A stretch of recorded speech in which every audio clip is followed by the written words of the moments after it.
বিনোদন জগতের আলোচিত ও সমালোচিত নাম আশরাফুল আলম, যিনি আমাদের কাছে হিরো আলম নামেই বেশি পরিচিত।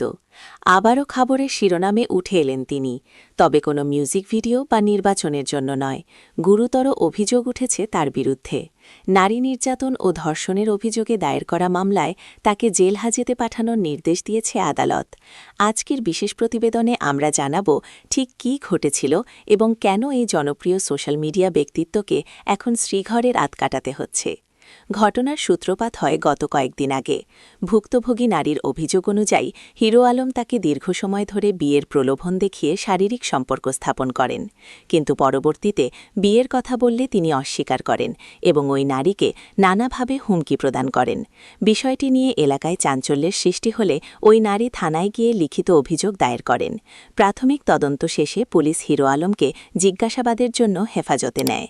জিজ্ঞাসাবাদের এক পর্যায়ে তার কথায় অসংলগ্নতা পাওয়ায় তাকে গ্রেফতার দেখানো হয়। গ্রেফতারের পর আজ দুপুরে কড়া নিরাপত্তার মধ্য দিয়ে হিরো আলমকে আদালতে তোলা হয়। রাষ্ট্রপক্ষের আইনজীবীরা তার জামিনের তীব্র বিরোধিতা করেন এবং মামলার তদন্তের স্বার্থে তাকে জেল হাজতে রাখার আবেদন জানান। অন্যদিকে হিরো আলমের আইনজীবী দাবি করেছেন এটি তার মক্কেলের জনপ্রিয়তা নষ্ট করার একটি ষড়যন্ত্র মাত্র। উভয় পক্ষের শুনানি শেষে বিজ্ঞ বিচারক জামিন আবেদন নামঞ্জুর করে তাকে কারাগারে পাঠানোর নির্দেশ দেন। এই খবর ছড়িয়ে পড়ার সাথে সাথে আদালত প্রাঙ্গণে ভিড় জমান উৎসুক জনতা। হিরো আলমের এই গ্রেফতার এবারই প্রথম নয়।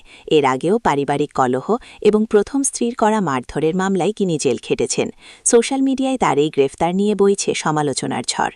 অনেকেই বলছেন আইনের ঊর্ধ্বে কেউ নয়, অপরাধ করলে শাস্তি পেতেই হবে। আবার তার একদল অনুরাগী মনে করছেন রাজনৈতিক বা ব্যক্তিগত প্রতিহিংসার শিকার হচ্ছেন তিনি। তবে প্রকৃত সত্য বেরিয়ে আসবে সঠিক তদন্তের মাধ্যমেই। হিরো আলমের এই মামলা এখন কোন দিকে মোড় নেয় সেটি এখন দেখার বিষয়। পুলিশ জানিয়েছে তারা ঘটনার আরও গভীরে গিয়ে তদন্ত করবে এবং কোনো প্রমাণ পাওয়া গেলে কঠোর ব্যবস্থা নেওয়া হবে।